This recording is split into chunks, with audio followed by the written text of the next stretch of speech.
In 2019, Wacom released the Cintiq 16, which was a more budget-friendly display tablet at $649.95. And then in 2020, they lowered the price of admission even further with the Wacom One. You can now get down on a premium display tablet-enabled drawing experience for under $400. But what might be the benefits of spending the extra $250 and purchasing the Cintiq 16, which is the next step up?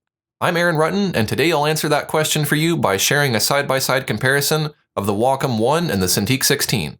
Quick disclaimer, this video is not sponsored by Wacom, but they did send me the Cintiq 16 and the Wacom One unconditionally to review as I please. As always, all opinions in this video are my own.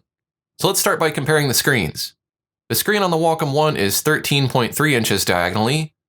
The screen on the Cintiq 16 is 15.6 inches diagonally.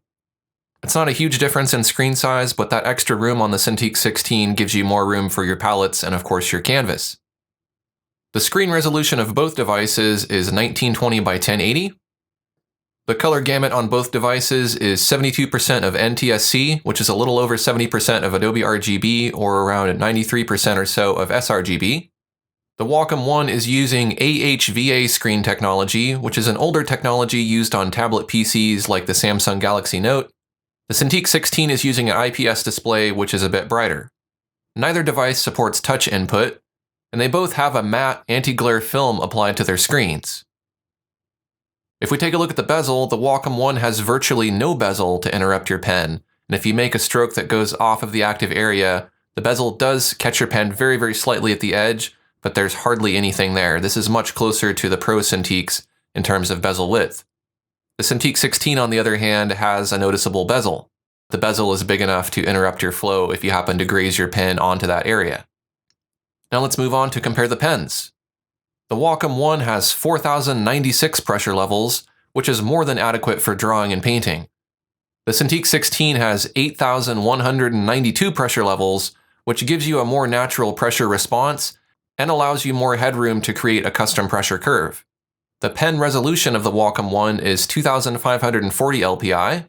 The Cintiq 16's pen resolution is 5,080 lines per inch. Pen tilt is supported on both devices. Barrel rotation with the optional Wacom Art Pen is not supported on the Wacom One, but it is supported on the Cintiq 16. Both pens are cordless and battery-free and do not require charging. And as far as the pen size, the Wacom One pen is lighter and smaller than the Pro Pen. It may be better for smaller hands.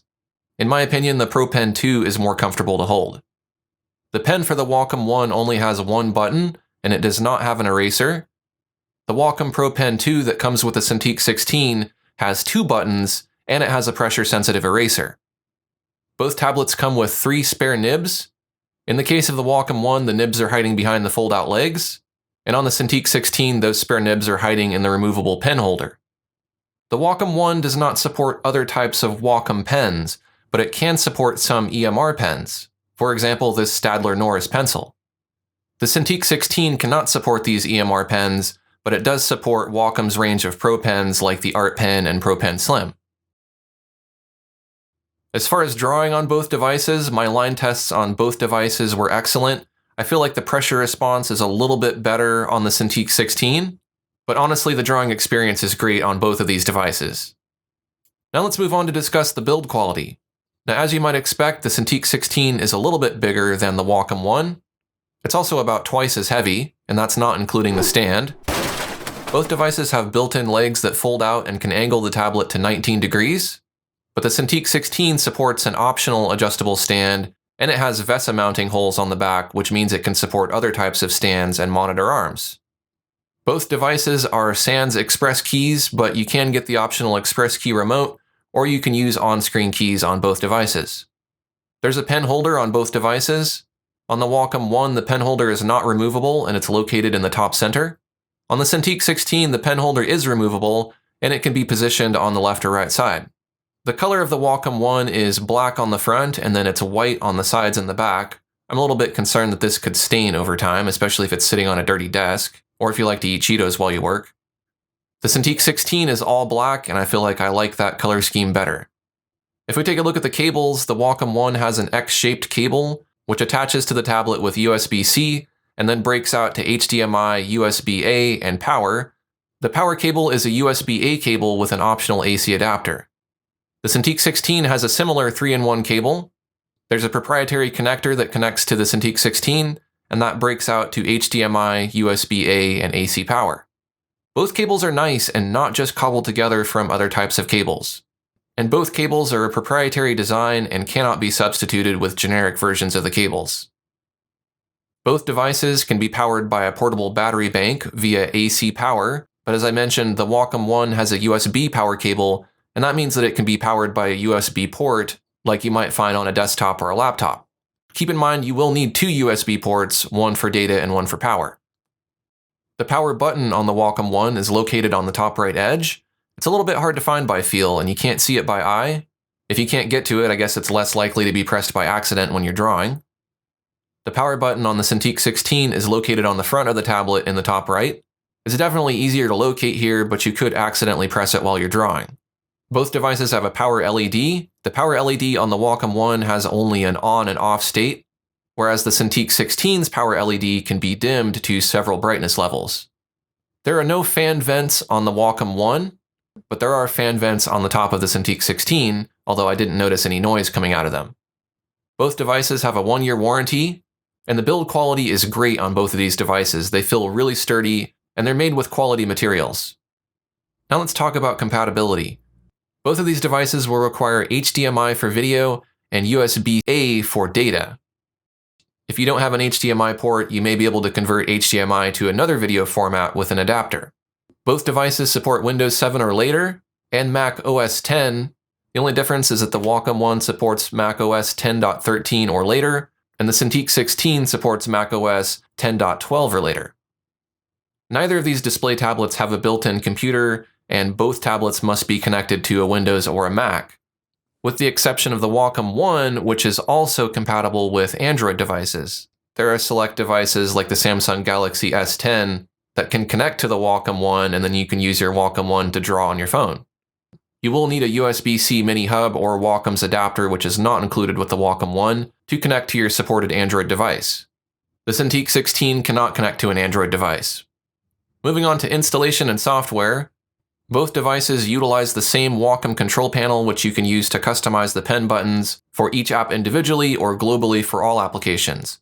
The Cintiq 16 has an additional button to program, and the eraser can be set to do something other than erase. It was very simple to set up both devices, and I didn't have any driver issues with either device. Moving on to bundled software, the Wacom One offers a software bundle for Windows 10 only.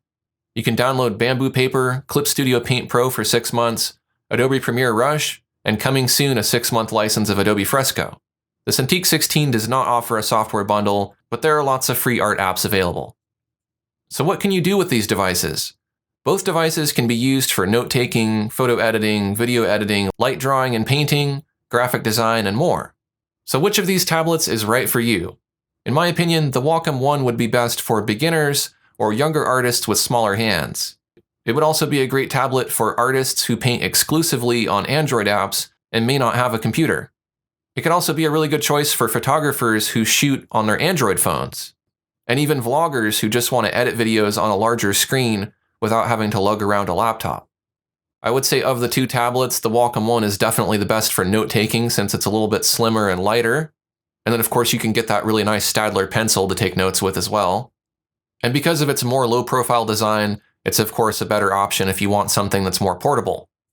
It wouldn't be too difficult to pack the Wacom One and all of the cables and everything you need into your backpack and then take it out during a lecture and take notes. I think trying to do that with a Cintiq 16 wouldn't be quite as discreet. Now the Cintiq 16 might be a better option if you're a more intermediate level artist and you're transitioning from beginner to pro. It might also be a good choice if you're a beginner artist and you just want some of those pro level features like the Pro Pen 2 and the adjustable stand. The Cintiq 16 is a better option if you plan to leave it on your desk because it's more sturdy. And the Cintiq 16 is the better tablet if ergonomics are important, because you can use the adjustable stand to draw at a more comfortable angle. Now there are some artists who may want to use this in their lap rather than on a desk. You could fold the legs down on both of these devices and use them in your lap, but they're really meant to be on a desk. But if you were going to do it anyways, on the Wacom One, the thinner cable makes it easier to move it from your desk to your lap, but the cable is short, so you may not be able to move it very far. On the Cintiq 16, the cable is thicker, but it's more securely attached. It feels more difficult to go from desktop to lap with the stand attached, though. Now let's compare the price. As I mentioned earlier, the Wacom One is $399, and the Cintiq 16 is $649.95. So it's about $250 more for the Cintiq 16. But if you add on $79.95 for that adjustable stand, then we're talking about an extra $330. Is it worth $330 to get those extra features?